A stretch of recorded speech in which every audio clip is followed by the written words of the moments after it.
Hello everybody.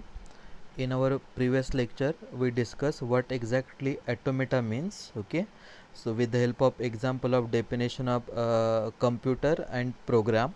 Okay, so automata theory is the study of abstract computational devices and the computational problem that can be solved using them. Okay, and abstract devices are models of real computations. Okay, so in our previous video we have already discussed what exactly computation is. Okay, and what is use of model. Okay, now see, in this lecture I just want to discuss I just want to give you a brief overview of three different terms. Okay, first term is automata and formal language. Okay, second term is compatibility, and third term is complexity.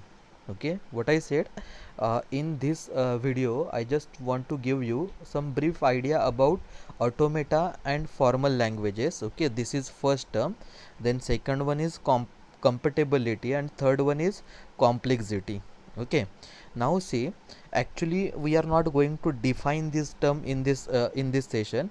I just want to give you some brief overview only. Okay, some idea about this term. Okay, so first term is automata and formal languages. Okay, so see, uh, automata and formal languages, these terms will be helpful for us to find what exactly models of computers are. What I said, automata and formal languages, this term is actually used or will be helpful for us to understand what exactly models of computers. Okay, and what is use of model, that we have already discussed in our previous session. Okay, what is use of model? What I said in my previous session, models are used by the computer for the computation purpose. What I said in our previous video, we have already discussed use of models.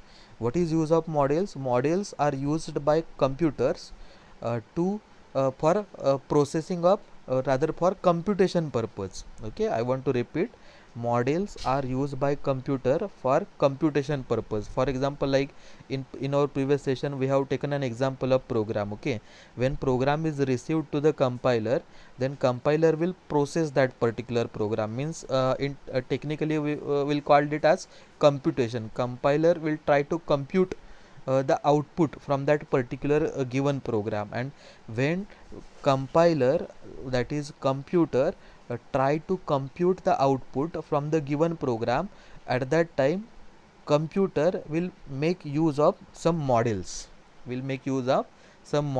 and here now what I am saying, this automata and formal language a term is you will be helpful for us to identify what exactly models of computers is. Okay, in our further videos we will just discuss this particular all these terms. Okay, not only first one, second, third, the all terms will discuss with the help of example in our further video. Okay, but right now you have to just remember one point, that is automata and formal languages are used, rather will be helpful for understanding what exactly models of computers. Okay, then second term is compatibility. This term will be helpful for understanding what can be computed by computers. What can be computed by computers means actually what output computer is trying to calculate, that can be determined by using this compatibility term. What I said, what output a computer is trying to calculate, that can be determined by using this compatibility term. Okay, and last term given is complexity.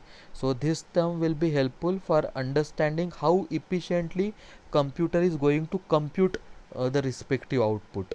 What I said, third term, that is complexity, this term will be helpful for understanding how efficiently computer is going to compute output. Efficiently means how much of time, whether your computer is taking less time, whether your computer is taking less memory. So time and memory, these are the main parameters that we generally consider for while calculating the complexity. Okay, now see, as I said earlier, I just want to revise the use of all three terms. First term is automata and formal languages. This can be useful for understanding what exactly models of computers are. Then second term is compatibility. This term will be helpful for understanding how computer is going to compute output. And third one is complexity. This term will be helpful for understanding how efficiently your computer is going to calculate output. Okay, now automata theory, there are few more uses of automata theory are there. Okay, first use is mentioned here, that is it helps in design and construction of different softwares, and what we can expect from our softwares. Okay, means this particular concept, automata theory, will be helpful in designing softwares as well as what are the different abilities that we are expecting from software. Okay, also automata play a major role in theory of computation, compiler design, and artificial intelligence. Okay, so these are some applications of automata. Okay, that is automata theory can be used in compiler design, it can also be used in artificial intelligence, and so on. Okay, so I hope you are getting these terms. Okay, so that's all for this session. Remaining part we will discuss in our next session. Okay, thank you.